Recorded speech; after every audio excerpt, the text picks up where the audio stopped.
Gris. Heath. Bailey's parents think I'm a joker, but it's not because of all the Balatro I'm playing. Am I right? My God, you just filled me in. I wasn't expecting any of that. Yeah. It's a shame. How are you? What you been doing?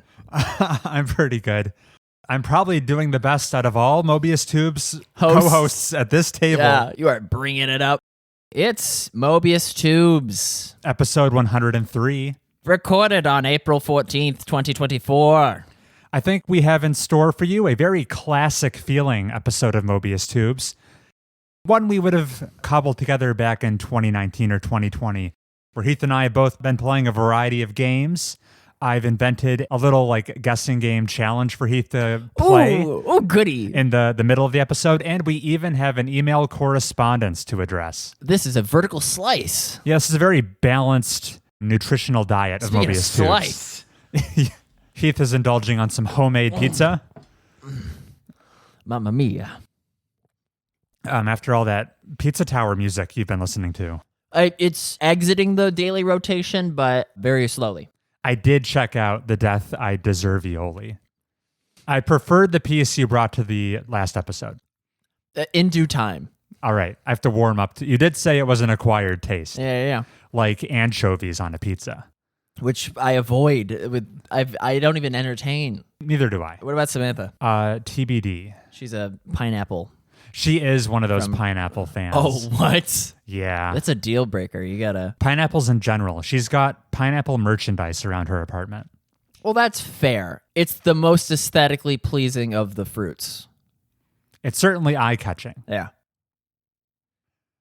Is that enough intro banter? I was ready to break into the other aesthetically pleasing fruits you got. Tier list. I know all our listeners from Georgia go buck wild for peaches. You ever see that water tower? No. They go crazy for peaches. I have an opinion on least aesthetically pleasing fruit. Kumquat. Contrary to its name, the passion fruit is gross. Oh. I had one for the first time last month. It was very, very unappetizing to look at, but great in my mouth. Uh-huh. Dragon fruit, on the other hand, the opposite is true. The inverse. It looks great on the outside, but very bland. Yeah. Did not light up my taste buds. Heath, should we talk about what's top of mind for both of us? Yeah, we should. Balatro. Balatro. Is that the correct pronunciation? No, it can't be. No, the more Italian, the better. You got your hands on with it. Thanks to the Steam family sharing feature. I've never felt more in a family. Big Daddy Chris gave me his game library, of which I've sampled 0.2% of it in the form of Balatro. It works so seamlessly. It sure does. It feels like we're getting away with murder Have you ever tried to boot it up and it said Heath Cottingham is currently down and dirty in his deck building? Are you ready to pull the plug? It's like the hypothetical abortion argument, the violinist. Are you ready to ruin my symphony of a card play just so you can get it booted on your machine? I've definitely seen you being online and active in Balatro, but I have not been tempted to revoke your license, no. But we've never tried to play at the same time. We have not butted heads. Shocking. But our single copy is getting a whole lot of mileage out of it since Janice and Samantha are both playing it. No way! We've got 4 potential users. Oh my gosh. And there is yet to be a conflict. That's why strategically, when Janice came to visit, I've thought to myself, now I can get in all the Balatro I want rather than spend quality time with a close friend. Guilt-free. Gotta get those straight flushes, am I right? So Heath, I gave my initial impressions last week. Heath, in case you forgot what Balatro is. Yeah, good call. It's the card-building roguelike game where you're recruiting jokers, and each joker has a game-breaking skill that can carry you into infinitesimal gains, a la, Into the Breach doesn't have this kind of power fantasy. Oh, Vampire Survivors. Right. Vampire Survivors escalates exponentially in a very similar way. Yeah, you can just have such a cracked build that you can kind of play with your eyes closed. And some decks do have the cards face down, so that you might as well be playing with your eyes closed. Right. Have you gotten any golden stakes yet? Is that dialing up the difficulty? Yes, very much so. I'm still swimming in the shallow end of the pool.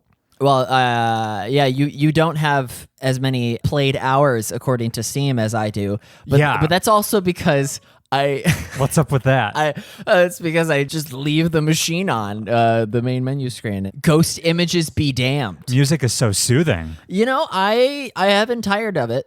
I've also consumed twice as much watching Balatro content on YouTube as I have played it. Got it. Now that you have the context for how you Balatro. Even before I even completed my first run. A hot take coming in, Chris. The best way to consume video games is not by playing them. Oh, man. Go on. It's by watching other people play it. And sometimes not even watching, sometimes just listening. Chris, I need to be hands-free to do the things that people expect me to do. And if I'm playing the game, the opportunity cost is immense. Which is why, the best video game is the one you don't have to play. What's the one where if you blink, you literally skip on to the next Before sequence? your eyes. Yeah, I can't play Before Your Eyes. Nor will I listen in on a Let's Play of it. Although I imagine the Let's Play of it might even be better. Who could say? Good thing we're producing hands-free, audio-only video game content right now. That's right, yeah. And Chris, imagine if there was a Before Your Eyes mod such that I could watch somebody playing the game, but every time I blinked, it progressed to later in the video, and I couldn't rewind. I think that would accomplish the developer's goals for my unique edge case. Right. Back to Balatro. I'm ass at poker. Okay. I need J-Dog to sit over my shoulder and say, what are you doing throwing away a flush just to aim for a four of a kind that's never coming? You think you're struggling with the probabilities of which hands to use when? I'm struggling in general. I think the only build I'm good at is getting those planets. You know the Joker that is the astronaut? Yes. And a 25% chance of just boosting the level of your poker hand.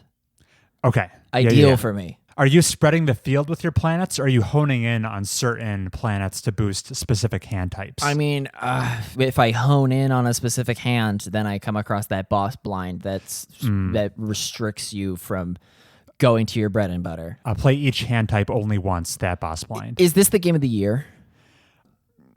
I would be surprised if we saw Jeff Keighley giving it the award at the end of 2024. It can't be because Infinite Wealth came out this year. I wouldn't be shocked to see it on the nominee list. Ooh, but is it like kind of the indie darling nod that It Takes Two got? It's currently the indie darling frontrunner of the year, I would say. Interesting. For sure. Now we'll see if recency bias makes people a little bit forgetful once we hit November. There's no roguelike of the year the way that there's a RPG of the year. Right. Or, excuse me, best RPG as opposed to best roguelike. They don't split out the genres quite that granularly. Soon enough. Hey, person from the future, there's no best roguelike yet. What a all eggs in one basket society we live in. Well, it's coming in 2025, Heath, and it's called Slay the Spire 2. Oh, I saw that. It got announced. And then the subline to that headline was, it won't be made in Unity. And I was like, right. I don't know what that means for me. I believe that was a middle finger due to all the icky Unity monetization that happened last year. So hooray for them. Hooray for them. So wait, they're going to apply everything they learned making Marvel Snap into Slay the Spire 2? I don't think those devs are associated with each other. Who made Marvel Snap? The members from the Hearthstone. Okay, yeah. So the makers of Hearthstone are going to make Slay the Spire 2. This is we're confirming on the show right now. Inside scoop. Chris, tell me I have to play Slay the Spire 1 before I play Slay the Spire 2. You know, as excited as I am for Slay the Spire 2, I'm going to see this narwhal and be like, I have no idea who that is. You really could skip right to the sequel. My excitement is tempered purely because I'm already so satiated just playing Slay the Spire 1. Right. I'm not done with that game, nor will I potentially ever be. If it's like Chess 2 coming out. I wasn't finished with Chess. Which I'm also looking forward to. People in the future playing Chess 2, how is it? Yeah, let us know. Back to Balatro? Yeah, I've got tips for you. But before I give you tips to helpfully improve your struggles with Balatro. We plug our email? Sure, why not? Your mom always wants me to plug our email. You're so worried about Debbie. Folks, if you want to tell Chris how good a passion fruit is, you need only write in to mobiustubespodcast@gmail.com. Yeah, we'll have an email later this very episode. Send him slices in the mail at this address. Boop. The fermenting will only make the flavor better. I wanted to reveal how big of a joker I was in my early Balatro playing. You know how every blind you get like 3 discards you can do? Yeah. I thought each discard was a single card discard. Oh, no. Turns out you can throw away up to 5 cards, and that counts as one of your quote-unquote discards. All right, I'm assuming you operated under this fallacy for like an hour. Last time I spoke about Balatro, I was still under that fallacy. Oh! In fact, I got my first win operating under that mistake. Oh my gosh, Chris. I think my first and second win. Oh my God. And then I finally unlocked new information about the game. You know what? I'm thinking back to the tutorial. I don't think it ever explicitly makes you discard more than 1 card. I'm not sure how much of this to lie at the feet of human error. Anecdotally, everyone I've spoken to has not made this mistake, so I think this is on me. Well, that's because there's so anyway. That was my big oopsie. Here's my hot tips. Yeah. Top 10 tricks jokers don't want you to know about Balatro. I always run out of money. How's your money? I very quickly try to minimally have $25 banked before I go into any next blind to generate the maximum amount of $5 interest. I fail to adhere to that in the game and in real life. It's compounding interest. Obviously in ante 1, 2, maybe ante 3, it's hard to be holding on to $25. But what if a polychrome DNA joker shows up? Are you gonna let that pass you by? So my hot tip is, as soon as it's possibly feasible, never go below $25. That $5 interest is just so valuable every drip feed. All right. As far as which tarot cards to pick, any chance you get steel cards. Oh. Have you encountered this modifier? Of course, I've encountered damn near everything. Okay. Steel cards, if you hold them in your hand, they multiply your multiplier by 1.5 times. They're like glass. Or no, they're like the mult. Just like how do you describe that graphic interface choice? I love what they did with glass. I love what they did with lucky. I love what they did with gold. I love what they did with steel.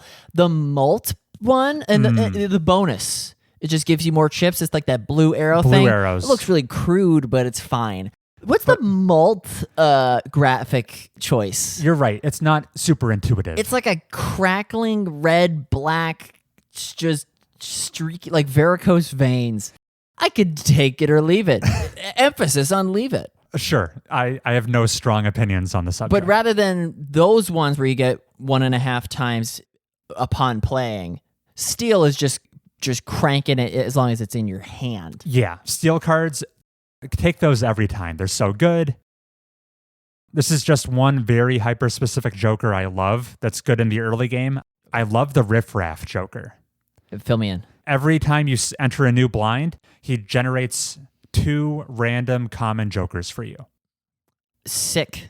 He's just popping them out. Wait, so not boss battles? Even on a boss battle, he'll generate 2 new... What was the criteria? Just anytime you enter a new blind. Oh, every level. Be it okay. the little blind, the big blind, or a boss blind. Okay. So even if you don't like what he's randomly creating for you, you can just sell him off. So he's good for your economy. He's potentially good for your utility. That sounds damn near, Into the Breach's vanilla squad. Sure. Riffraff should be in not the vanilla squad, but like the next one that you unlock. He just pays for himself almost immediately. And he's probably super educational. Okay. I made him speechless, no. folks. You're right, because you get so much more familiar with all the jokers out there. Yeah. I should seek this guy out. What does he look like again? He's a He looks common like a Joker. hobo. He's been popping up frequently in my games, but maybe You know what? Some of these Jokers are locked behind secret objectives. right, some hidden criteria. Yeah, maybe you just need to have a big penis. Maybe you just need to be smart. Maybe you just need to be smart. And my last hot tip for you, Heath, and I'm cooling on this one, but as far as what type of hand to prioritize, and I think it might be becoming a crutch for me. Flushes. Flushes are the way to go. We're flush pilled, as I'm flush community pilled. says. At the very least, I'm 100% flush over straight. Right, Easy. Clearly. Straight seems so much more hard to work around because there's those tarot cards that let you manipulate suit types, and those are just creating flushes 101. Yeah. Wait till you unlock the deck that is just the starter deck you begin with is only 2 suits. It's like spades and hearts only. Then you're flush city. Yeah, if you watched me, I struggle to think, would you cringe harder watching me discard away vital cards? Or would you watch me in the shop and buy just the most meaningless dreck? Are you spectral cards? Spectral cards Are probably the most complex part of the game. They're scary. High risk, high reward. Jokers are easy to understand. You pay money, you get a ability. Planets are easy to understand. You pay money, the hands that you play are stronger. Yes. Tarot booster packs, right? Booster packs to flesh out your deck. Yes. Tarot cards are situational, but then spectral cards are like hyper situational. They're almost like deals with the devil. And the UI agrees with that sentiment. And we didn't even mention the devil tarot card. That makes steel? Or no? That destroys... He makes gold cards, I feel. Oh, yeah. I should be doing that better. But Balatro, how quickly did you realize you enjoyed the game? Oh, buddy, in minute 0 while I was watching someone else play it. Excellent. Thank you. Yeah. Sweet. I feel like you instantly know if you're in or you're out. The value preposition is infinite because I haven't paid for the game. What a value. Yeah. All right. Are we satisfied? That's Balatro. That's Balatro. Listeners can assume there will be low-level Balatro playing in the background for the next, 5 episodes. Until Frostpunk 2 comes out. That'll be what finally derails you. Or until I get kicked out of your family the way I just got kicked out of that family. Yeah. Moving on. Just tell the truth, Heath. Anyway, I've been playing some more games. I wanted to give a PSA. I was doing myself a disservice here. I fell victim to the dangerous habit of juggling too many games at once. Oh, you poor thing. I know, but I feel like whenever I am a big advocate of just playing at maximum 2 games at a time, like your main game and maybe your side diversion. As soon as your game playing quota exceeds 2, I think my enjoyment per game starts to suffer, just due to the amount of context switching I have to do. To remember the control schemes, try to remember the plot details, try to remember certain mechanics that were improving my decisions.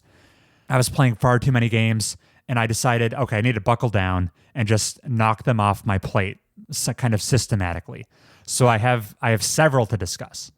The biggest one of the week is an indie game from 2022 called Nobody Saves the World. Has this ever come across your desk, Heath? What does this look like? It looks quite impressive. I think it has some excellent visual flair to it. Ooh, look at this Steam World dig. It's from Drinkbox Studio, probably best known for Guacamelee. Okay. I'm also a fan of their game Severed. It's a fighting game? It is. Oh, it's a Castle Crashers. Not quite. It's a top-down, light action RPG. Kind of like Diet Diablo. Uh-huh. Is how I'd quickly pitch the game. You play as the titular Nobody. On a quest to save the world. He quickly discovers a magic wand, which lets him transform into all sorts of quirky different forms. Did Samantha put you up to this? No, this game has been on my radar. Okay. The selling point is the different forms you can inhabit are all very off the wall and zany. You can transform from everything from a bodybuilder to a rat to an egg. How It's very just- Super Mario Odyssey-esque. Yeah. This game, I think it was oversold to me. The word of mouth impressions I had heard probably set my expectations a tad too high. I think it's pretty decent. I had a pleasant time playing it, but there's not going to be a big Chris recommends at the end of this discussion. It was good. And once in a while, playing just like a 7 out of 10 good game.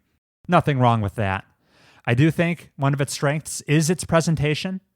Drinkbox is kind of known. They have a very signature style, very cartoony with vibrant, saturated colors. And this lives up to it. It was never an eyesore. And despite it being like a top-down game with flat character models on a 2D plane, it features some pretty interesting and dynamic lighting effects, which you would expect in like a more of a 3D environment. It really made the visual stand out.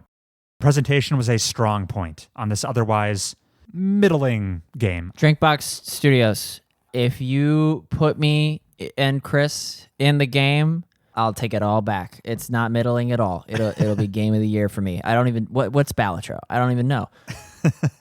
Put just your DLC Frozen Hearth, just take out the R. For Frozen Heath.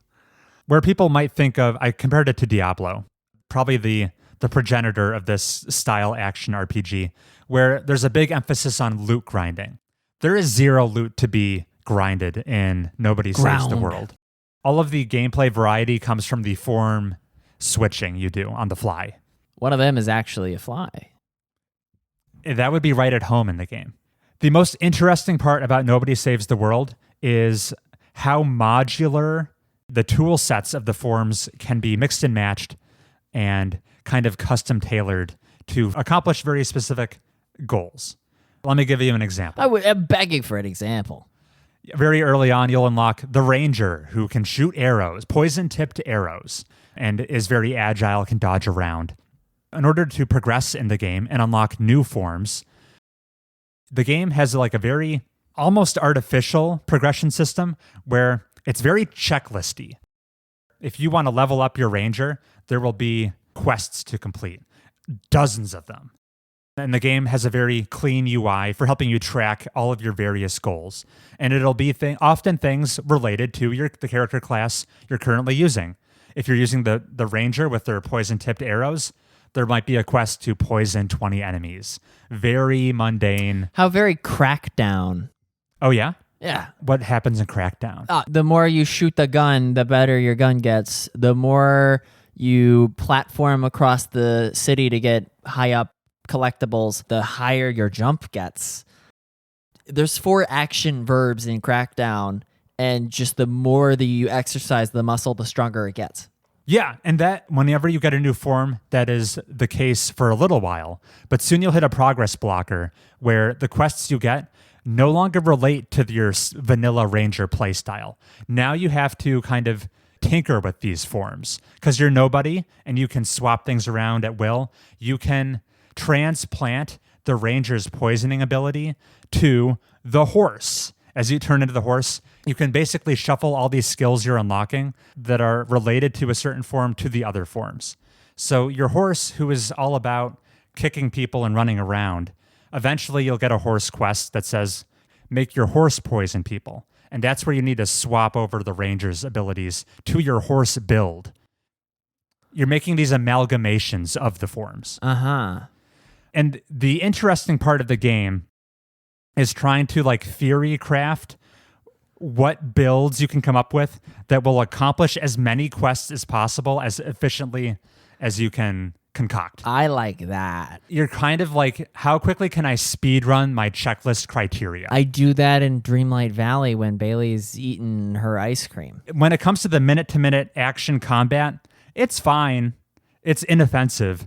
The fun part is the planning that occurs right before the battle, where you're outfitting your slug build to compensate for its slow speed. You're shuffling over your horse's gallop ability. Or since your slug is really good at doing extra damage against enemies who have status effects applied to them, you'll send over your ranger's poison, you'll send over your monk's stun, and now you're a status effect dishing machine. So yeah, it's kind of like high school robotics battles where you're like All the fun is planning what parts you're putting onto your robot. And then when you go send your robot to go fight in the ring, it might as well be automated. You don't care about the actual action. Oh, fair. Okay. It's all the planning that goes into it. And I think the game does a pretty good job of incentivizing you to constantly be mixing up your builds. You can't rest on your laurels coming up with like a build The which kicking poison machine. Right. All it does is kick poison. No, when you want to clear the game's dungeons, they'll very often have very specific modifiers on them. Here's a classic example. At first glance, this dungeon seemed nearly impossible. The modifier for this one was all damage given and received is multiplied by 10,000, which means You're a glass cannon. any enemy you hit, they're disappearing into dust. You're just wasting them. But as soon as you get nicked, you're dead. So that would be, how are you going to get through the entire dungeon without taking even a single point of damage? And the answer is, you need to get creative, think about all the abilities available to you. My solution was... Pick the ghost. There is a ghost who has an ethereal ability, and that's a viable solution. I went with the egg's passive ability to cut the maximum amount of damage you can ever receive is 1/4 of your health. Ah. So now you effectively have 4 hit points. Yeah. With the egg's passive equipped. So yeah, the game, it's all about thinking up creative builds, because since there's over a dozen of these forms, all with many abilities, and you can mix and match them pretty much at will. It was interesting. It's not the deepest game out there. I don't broadly recommend it. I would say if you're jonesing to play these action RPGs like Diablo, but you want one that is shorter, it's not a lifestyle game. You're going to finish this game and hit the credits. You're not going to be grinding Diablo seasons for the new loot or anything. So maybe if you're a casual action RPG fan, try it out. Or if you just are a big super fan of Drinkbox Studio and their games, you've probably already played it. But You convinced me. Before we talked about this, I was prepared to write it off as a don't starve like. Sure. So it gets... I don't regret playing it, but doubt it will be cracking my top 10 favorite games at the end of 2024. It's fair. So that was Nobody Saves the World. Moving on. Hey, Heath, I played and beat Superliminal. Yeah. This is the opposite phenomenon. I think I was undersold on Superliminal. I sold you on it. I did you a disservice, Heath. Don't beat yourself up. Outside of you, I never really hear Superliminal come up into conversation. And the only enduring memory I had from your Superliminal playthrough was that one time you said you grabbed the exit sign and made it really big, and you started to try making it a ramp, but you eventually found the actual solution. No. No? I crushed that puzzle. Bailey was the one that got stuck on Oh, that. my mistake. I breezed past that. So Superliminal is a short first-person puzzle game that's pitch is perception is reality. Yeah. Where anyone who has experienced real life will know this. As you get closer to an object, your perception of it is it grows as it takes up a larger amount of your field of vision. But in Superliminal, that is literal. As you get closer to an object, its size is actually larger. If you're holding it. If you're holding it, that's right. Only objects you're holding. If it's an object just on the ground, your perception distorting abilities do not come into play. And then you use it to solve puzzles. It starts out in a kind of a clinical lab setting where you're going room to room, solving this gamut of puzzles that has been designed for you, almost as if you're in the Portal laboratory from the Portal I almost said series. Abstergo. Yeah. Aperture science. Aperture science. Thank you, Heath. And then it gets quirkier from there, almost veering into Stanley Parable territory, which I was not expecting. And What? Of course you were. I didn't know that. All these games are the same. I was expecting Superliminal to play it straighter than it actually did. And I think the experience I got exceeded expectations due to that. I wanted to shout out a couple of my favorite puzzles without giving too much away. The apple puzzle is the hardest puzzle ever made. Probably. Had to look up the tutorial. Mate, did I? This is a game I played it along with Samantha. We beat it in 2 sittings. It's a pretty brief experience.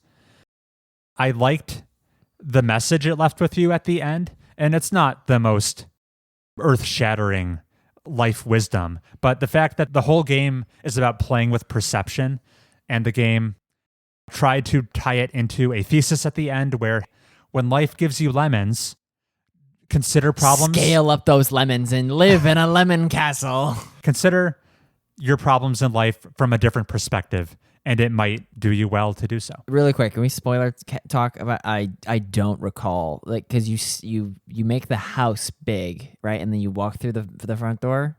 You don't remember the message at the end? I'm trying to remember it. There's narration going on. There's narration the whole game. This is like the epilogue where you kind of retrace your steps. Okay.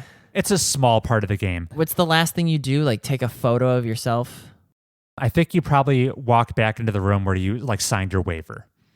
Right. Okay. Then it fades to black. All right. But spoiler talk over. But I think the game mechanically did a good job justifying its message. I would agree with Heath. The apple puzzle. The puzzle where you walk into a room, there's a giant fan, there's a big staircase, you're trying to get an apple up an extra story onto a button to open a door. And man, I was trying to brute force that so hard.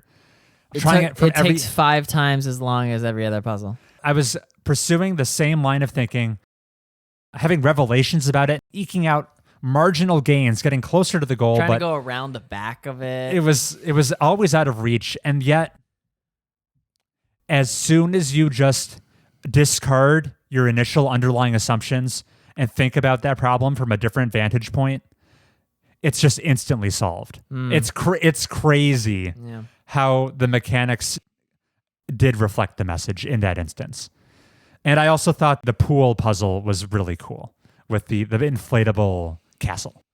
So yeah, Superliminal, short, sweet. You should really like stop and smell the tiny roses, because I forget what my first impression of the pool was, now that you mention it.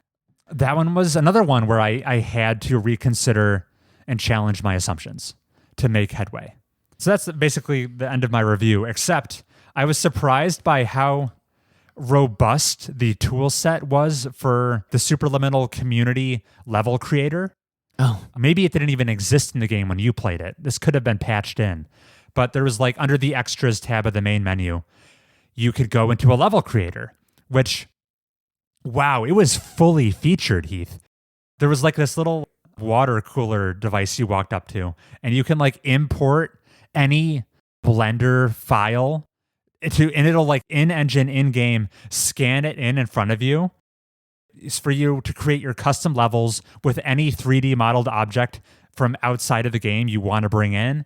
And the level editor was pretty verbose. And then there's like, the way you upload them was all in universe. And this room you enter, you walk into and then you can like publish levels just within the buttons on the table in Superliminal directly to like the Steam Workshop.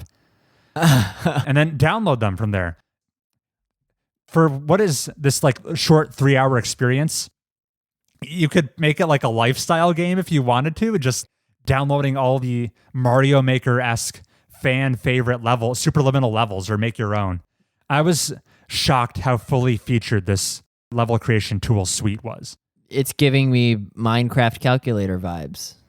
Yeah, so the creativity you could dump into Superliminal is impressive. We'll circle back to that in the email section. Oh. Yeah, I'm plugging it now. Oh. Cool. That was my Superliminal impressions. I played it on the Switch, too. That might not have had the level editor. Right. That's probably PC exclusive. It'll be on the Switch, too. Yeah. When Switch 2 just runs Steam. We can only hope. The last thing I've been playing that I'll talk about on this episode, this is a weird one.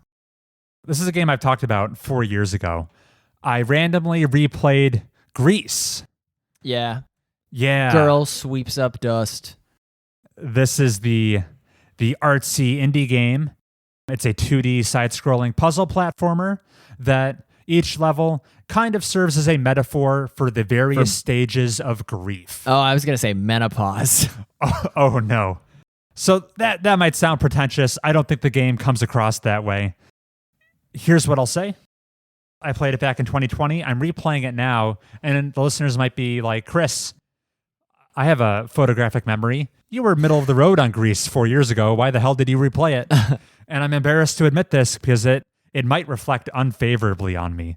But the reason I replayed Gris was due to our Steam family. Mutual friend of the show, Janice, recently did a Gris playthrough. Okay. I noticed this. It's like, yeah, excellent.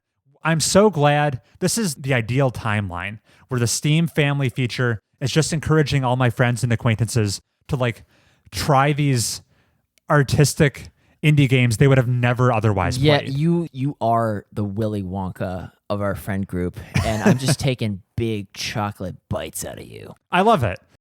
However, upon seeing Janice completed Gris and looking at his Steam profile, I realized he got one more achievement than me. And I could not let this stand. So I replayed Gris and got all of the achievements. Feel free to psychoanalyze me, listeners. I'm broken. Anyway, upon the second playthrough, I think my appreciation for the game has grown. While it is true, it is probably taking it on its mechanical face alone and the puzzles you solve, it's probably It's Diet Celeste. Middle of the road 7 out of 10. It's fine. But man, is this game uplifted by its best-in-class art direction. Yeah. It can't be understated. Gris as a visual experience is a tour de force. It is gorgeous. The soundtrack is no slouch either. It is just watercolor painting in motion. It is awesome. Several scenes upon this replay sent a tingle up my spine. It was so... The visuals and the music working in tandem came together so majestically. I loved it. And now that I'm a little bit older, a little bit more experienced, world weary, I think the portrayal of grief throughout the game resonated with me a little bit more on an emotional level. I can't believe they portrayed it as a troll monster. So Gris, just shout out to this older 2018 game. Worth a play. And it's like you could beat it in a single sitting or two max. It's once again quite short. Superliminal length, you could say. How many superliminals is this Gris? It's about a Overwatch 2.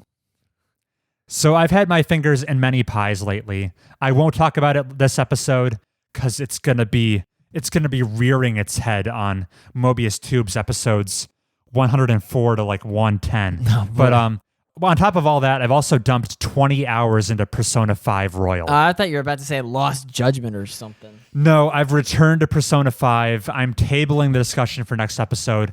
I'll just say I'm having the time of my life. It's so good. How much different is it from Persona 5? More than I expected so far. Oh, really? Oh. Yeah. Oh, you're getting some Final Fantasy VII vibes. Comparing the original to the remake? Yeah. Not to that extent, no. No. But anyway, that is everything I've been playing. Heath, did you have anything more you wanted to jump in with? Just that if I can find it in my heart to not play Balatro, I should probably play, and I've already played Superliminal, I should maybe touch this Nobody Dies Alone. What'd you call it? Nobody Saves the World? Yeah, sorry, that was I'm under NDA. I just leaked the sequel. I should probably touch that among the 3 games that you just mentioned. Maybe. I mean, you will give me an aneurysm considering I know you have Pyre installed. Oh, crap. I saw you hit the main menu. It's installed. I don't even remember seeing what color the main menu is. It has to be red. I think it's bluish. All right. With that, let's take a break and we'll come back with some games and some emails.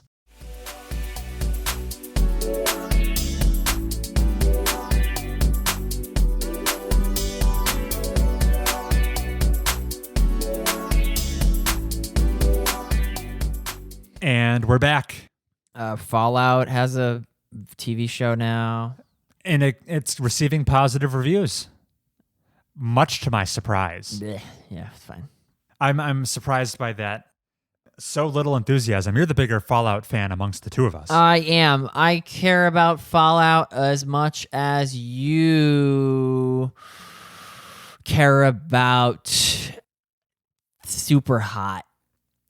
I'm pretty positive on Super Hot. I'm pretty positive on Fallout. All right, then maybe your analogy is perfect. Of course it is. It's my analogy.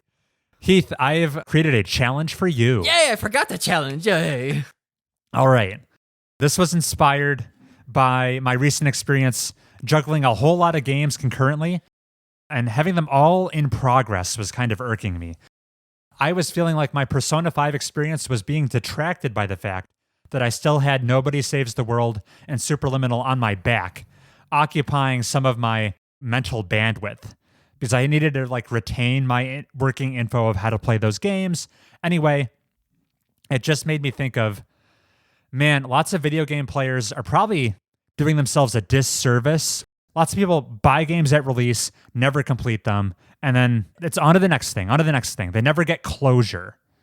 I created a game around that where, Heath, I'm going to be pitting two games against each other, and you will hazard to guess which game has the higher completion percentage. Oh. Based on the players who booted it up. I grabbed these numbers from Steam based on achievement data. Your votes are in. So, Heath, which game is completed by the higher percentage of players who started it? Red Dead Redemption 2. Matchup number 1. These are shorter games. Gris versus Superliminal. Superliminal. Superliminal. Oh, sorry. I feel like fewer people bought Gris than Superliminal. So those... Now, worth noting, players would only count in these statistics if they launched the game. So just buying it and never launching it, they wouldn't factor in. I think my hesitation still stands. Oh, Dodoy. Superliminal is hard puzzles, whereas Gris is platforming. Oh, for sure, a greater percentage completed Gris. I would say of those who launched Gris, 32% completed it, as opposed to Superliminal's 17%. All right, your numbers were far too conservative on this one. Oh, darn. These are shorter games. Gris had 41% of players beat it. Still less than half. Superliminal, 51%. No, Chris. Yeah, Superliminal completed by 10% more of players. No. Maybe you'll improve. Maybe I'll improve. Here's a fun matchup. Return of the Obra Dinn versus The favorites. Case of the Golden Idol. Ooh. Which game gets completed more often? Completed? Yeah. You get all 60 identities? All 60 identities versus all 11 cases in the base game. Oh, it's much easier to complete Case of Golden. Case of Golden Idol, only 33% of players completed that game compared to Obra Dinn's 29. You're right, Heath. The Case of the Golden Idol is more completed. Yes. However, dedicated fan base, 63% of people. What the heck, Chris? Completed The Case of the Golden Idol. What the heck? People don't complete games. Right. This is astounding. And Return of the Obra Dinn also shockingly high with 44% of people completing. That's almost half. Almost half. Ay. Okay. All right. I've learned nothing. Okay. It Takes Two versus Game of the Year. Untitled Goose Game. I didn't complete either of them. Ooh, this is where the co-op factor. If you launch It Takes Two, it's gonna get completed despite you needing the twice as many bodies. There's a social contract that's been formed. Right. You're down for the long haul unless something terrible happens. Unless your relationship suffers a divorce. Right. It Takes Two, hell, let's just go. It Takes Two, 70% of people who launched it completed it, compared to Untitled Goose Games, 55. You're right. It Takes Two. Smoking. That is curious, the social contract thing. Only 40% of people beat It Takes Two. I overshot. And shocking, this is maybe the statistic that surprised me the most. Untitled Goose Game, a mere 20% of people beat it. Ooh. 1 out of 5 people bothered to play this 4-hour game They to the end. Yeah, they thought I'm here for the honks, but I'm not gonna. I don't even know the criteria for beating the game. Have a picnic? No, Have a Picnic is one of the first ones. Yeah, it's just like beat the 5 levels or whatever. If you say so. Woo! I'm on a roll. I'm on a streak. All right. Which one of these, Heath? Control versus Immortality. Remedy's best game versus the worst game. I defined finishing Immortality as the achievement that says, see the credits. I defined finishing Immortality as when the number of areolas on screen exceeds 4. Okay. Far more people have played Control. Dare I say 42% compared to Immortality's 31. These two were really close. Ah. But Immortality actually edges out Control. You know what? 34% to Control's 32%. Maybe if you drop the controller because Immortality is such a tonal whiplash, the game will autoplay the credits if you just leave it idle for long enough. That's my only explanation. We've got the shooter category here. BioShock versus Doom Eternal. Ooh, BioShock, but on Steam. But on Steam. Uh-huh. Versus Doom Eternal. A very narrative-focused shooter versus a very adrenaline-infused shooter. BioShock takes it. BioShock's going to take it, just say 40% to Doom Eternal's 30%. I would have fallen for the same trap. Doom Eternal was completed more. Ah, I was surprised to see that. Doom Eternal, 32.5% of people beat it, compared to BioShock's mere 23%. Chris, would you kindly come up with a better guessing game? No, it's shocking. One of the most critically acclaimed games of all time, BioShock. A mere 23% of people bothered to see the end. Maybe they ran out of ammo in the ice level like I did. Oh. To be fair, once the twist happens in BioShock, you might as well end it there. I had fun on the last level. Oh, really? I had fun fighting the big just meat sponge of a final boss. This one is funny. All right, next matchup. Very similar games. The funny part is how big of a discrepancy there is in the percentage. Oh, spoiler. Yakuza 0 versus Yakuza Kiwami. Okay. Gosh, to the audio listener, my eyes glaze over. Yakuza 0 is Majima's really cool. The origin story. And they're in Yoko Taro. Kamurocho. Well, they're always in Kamurocho. And then Kiwami is the remake of 1. And that's Ice Cream Across the Street. No, that's Hostess Club. Everyone knows if you buy an RGG game, you are Kiryu pilled. So you're gonna get like 66% compared to Kiwami's 30. Yakuza 0 completed 26% of the time. Yakuza Kiwami completed 52% of the time. Why the discrepancy? My pet theory is that Yakuza 0 was kind of the one that... It's the black sheep? Penetrated the mainstream, which probably had a lot of people trying it out. Okay. And realizing Yakuza was too kawaii for them. Yeah. Where if you got to Yakuza Kiwami, you probably already knew you liked it. Also, Yakuza 0 was longer. All right, here we go. Final Fantasy VII Remake versus Nier Automata, specifically reaching ending B. Meaning you've beaten it twice.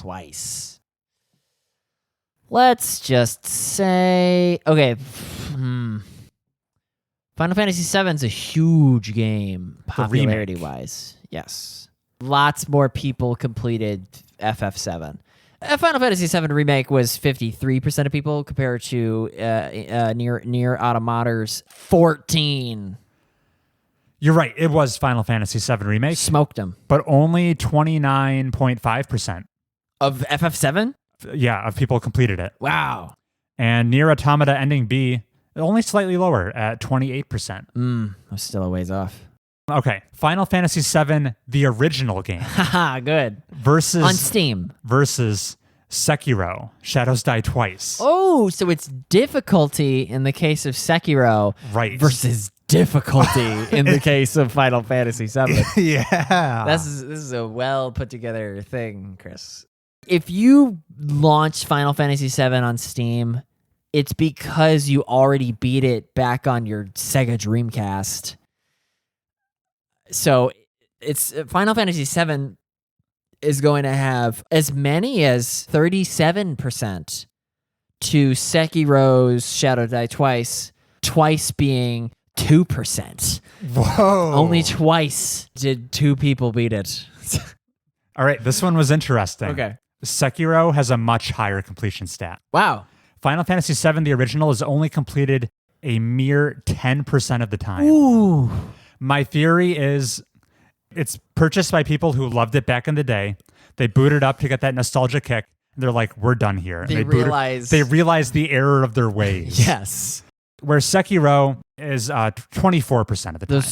There's enough Souls Lords to bump that It's a metric. dedicated fan base. And I should say Sekiro's completed at least 24% of the time because it has multiple different ending achievements.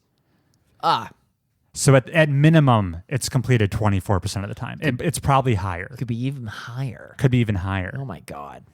All right, this is the 2 marathon games here. Which one gets completed more? Persona 5 Royal, notoriously long. What do you mean? Marathon being long. Okay. Versus The Witcher 3 Wild Hunt. Well, Persona 5 Royal. Witcher 3's been around longer. Right. Which means that more people have had the time to launch it, myself included. So Witcher 3, but dedicated fan base. Witcher 3 ekes out P5 Royal.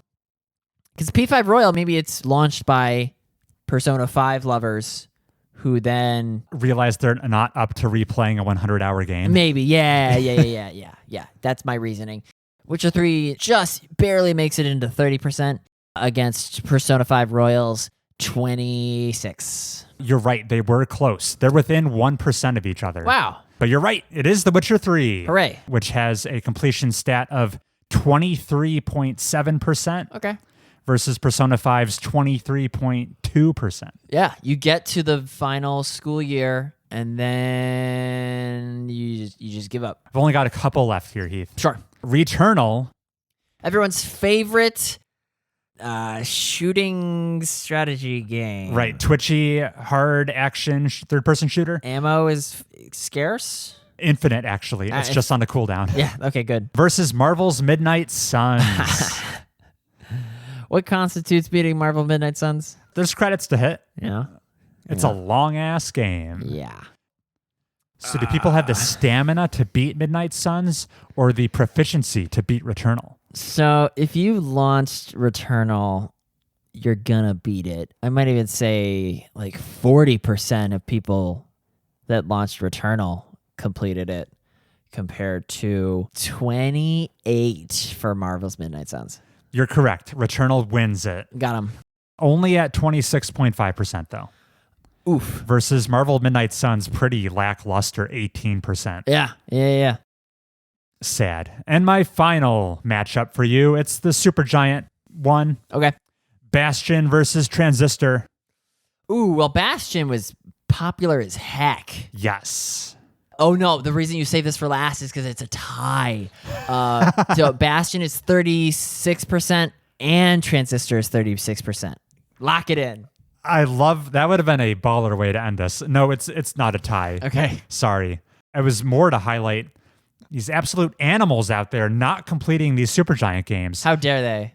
Transistors has a higher completion rate at 25%. Okay. Far too low. 1 in 4 people. And Bastion's only at 15%. Well, I guess it's just far more people bought it. You're probably right. That's probably the deciding factor. I did not keep track, Heath, but I think your accuracy was above the expected value. We'll pipe it in right now. I got 5. Right. Perfect. Thanks for humoring me on my game. Yay! Of the list, Final Fantasy VII, the original, lowest completed game I cited. And Case of the Golden Idol, highest completed game I cited. Ooh, what's the takeaway to be taken? just platform specific?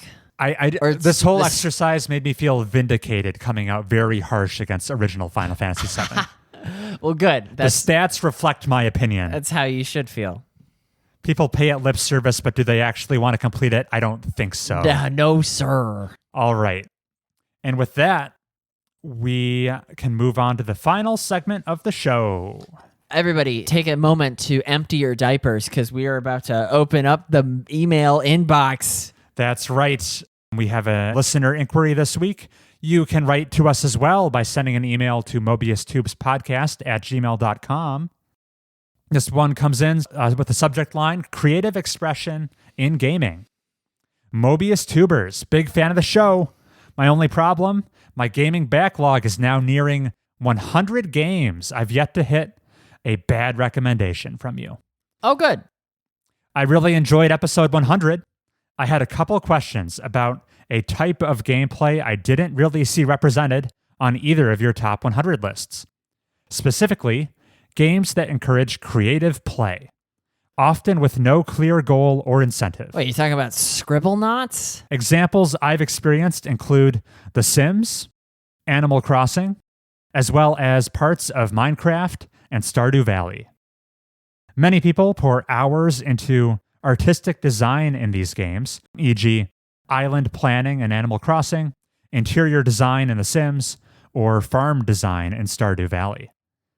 There are many Minecraft servers that exist solely to host the creations of its users, rather than offer the usual combat/crafting mechanics of the game. These things are not specifically rewarded in-game, and in my experience are done only for the satisfaction of seeing an idea come to fruition. I've heard you guys criticize games before as having to, quote-unquote, make your own fun. While this is a valid critique of, say, a combat-focused experience, I think it does not apply here. These games serve, in a way, as more of a toolbox than a directed experience. Given all of that, I'd like your opinions. Do you think there is artistic merit in these creative works that were made entirely in a video game environment? Or do you ever feel like you express yourselves creatively when you play a game? Thanks, S. #Team Chris. All right, Chris, I'll take this one. So this was written by a girl, and I know this, and I would like to thank our single female listener. The games that I actually have gone at great length to talk about Animal Crossing, but Chris has scrubbed those minutes from the record. No. To keep the Mobius Tubes product as within his vision. You describe these games as a toolbox for creative expression. Chris would also characterize a box of Crayola crayons as tools for creative expression for babies. Not the kind of tools that you could build a house with. The house in this metaphor being the machinations behind a killer build in Balatro, let's just say. Yeah, creative expression is only as valuable as its difficulty curve. If like the creative expression floor is close to the creative expression ceiling, then you really don't have a game now, do you, Chris? I'm going to assume large portions of that response were in jest, Heath. I have never tampered with the record. We'll hone on this one aspect of the email to start with. How much respect do you levy at like impressive creations in Minecraft or like a highly curated Animal Crossing island?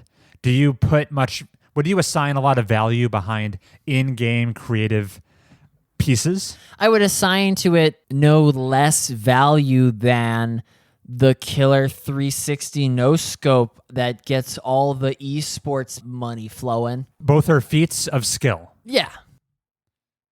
Sure. I think I would view it similarly to walking past a really impressive Lego display or even a excellent canvas painting. I think the fact that these are pieces that live within the confines of a digital space doesn't mean the labor that went into them is any less impressive. The fact that you construct an impressive Lego landscape with your fingers versus a Minecraft life-size scale castle with your finger, but you're just doing the clicking motion, that's arbitrary. The design of bringing the idea in their head into reality, be it a digital reality or a physical reality, it's all kind of the same to me. Equally impressive. All right, then just skip to the dissenting opinion.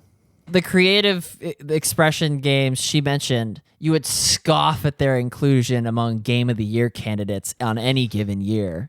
Yeah. Because they're more like productivity software or lack thereof. I would take issue with them, but this is absolutely getting into the subjective motivations for play discussion. You know what I'm mentioning. Like, you can find online tests that are a dime a dozen that'll be like, what kind of a gamer are you? And several of the popular archetypes are like the social gamer who just plays games as an outlet for spending time with friends, or the achiever gamer. They're there to like complete games and get achievements, or like the killer who's all about the PvP kill death ratio, climbing up the ranked multiplayer leaderboard. Right. Or, I don't know, the narrative gamer who's there for the story. Or, yes, the creative gamer who wants games as a creative outlet for a creative sandbox or toolbox. So, well, if I were to take one of these Facebook quizzes, I'm sure on my scatter plot, I would rank very low in the creative department. Yeah, you're the achiever. I'm the achiever. I would chart high in the narrative department, the achieving department, and also the system mastery and being able to improve my decision-making department, whatever those would be. So hypothetically, if there were one of these sandbox-type games that had robust achievements, you still wouldn't levy that much praise on them. No, probably not. You wouldn't give a crap about catching 1,000 fish. No, that would be a time suck on me in order to check that box. So the achievement ethos has to be a lot more distilled. I'd say my achievement motivation is more of a secondary or tertiary motivation. I'm there for the narrative. I'm there for the narrative and the interesting mechanics. I broadly play games that are finite experiences with a set beginning, middle, and end, and I know I'm hitting the credits. I want to move on to the next game. I don't want to create my magnum opus in Minecraft. That's not to say doing so is without value. I just am not wired that way. So I don't assign it a lot of value. But girls do. I think the closest I can relate to these kind of sandbox games, well, I don't want a creative sandbox. I would be intrigued by one of those emergent narrative sandboxes. I'm talking about your dwarf fortresses. Oh, yeah. Where I don't think you can hit the credits in Dwarf Fortress. I don't think that game has a goal. But you kind of just live in that simulation to see what weird happenstances and stories emerge out of the systems. The one I'm most intrigued to play, and I did boot it up one time, was Crusader Kings 3, which I was kind of tickled in the tutorial, where the game said, there isn't a goal, just play and have fun. The game will never tell you that your Crusader Kings campaign is over. You have crusaded the king. You can't do it. Darn. You just that's a game where you're ostensibly trying to protect your lineage across generations in medieval Europe. Yeah. But you never win. You just You just pull strings harder and better. The decades turn into centuries, and you just see what your wacky descendants do and see all the effects of the traits you've passed down and what happens to your kingdom. And you just watch a story unfold dynamically. It's kind of like a live action role-playing session. The reason Crusader Kings 3 is better than Sims is because the narrative of medieval Europe beats the slice of life suburbia of Sims. You're right. The Sims is kind of a narrative sandbox where you're just seeing what happens to your You're fake people. It's just that those fake people are more boring than these fake people. You are correct in calling out my hypocrisy because I am not interested in playing The Sims, although they are scratching similar itches between. In fact, I have heard Crusader Kings compared to The Sims. Yeah. I think there's just more mechanically going under the hood Just in Crusader Kings. Slightly more authored. I'm a bigger nerd for medieval Europe than I am contemporary humans. Yeah. So this is a reflection on my values. If we ever want to design a creative expression game that passes your seal of approval, we need to make Mass Effectian story choices born of an Animal Crossing butterfly catching minigame. Get right on it. Juicebox. What the heck was that developer's name that made nobody? Drinkbox. Yeah. And to be fair, some of these games are so unquestionably impressive. I would not turn my nose up at Minecraft appearing on a top 10 games of all time list. No, but that's not what she wants. Oh, what does she want? She wants you to me. enjoy the creative expression games as much as she does. Sure. Like I said, I'm missing those neurons. The last question she asked is, do you ever feel like you express yourself creatively when you play games? What do you say to that, Heath? Because, watching big number go up is not a creative endeavor. Sure. I guess it depends on what the requirement is to make the big number go up. I guess it depends on how generous you want to be with the term creativity. So I would say I do have to flex some creativity, but usually as a means to an end, like in a puzzle game, like Superliminal, where I had to discard my initial assumptions with the puzzle fan level and think about it from a new angle. In some ways, that's being creative, but I'm not really expressing myself. I'm just leveraging my creative thinking to solve a problem. When do I express myself creativity? I'm going to say hardly ever. What about romance choices? Oh. Do you bang Diana Allers just because she's on the same ship? I feel like that's not an expression of creativity, more of like a lizard brain wanting something. Satisfaction of my base urges. Yeah. That's as creative as us guys get. That's operating at my lowest level. That's just lust.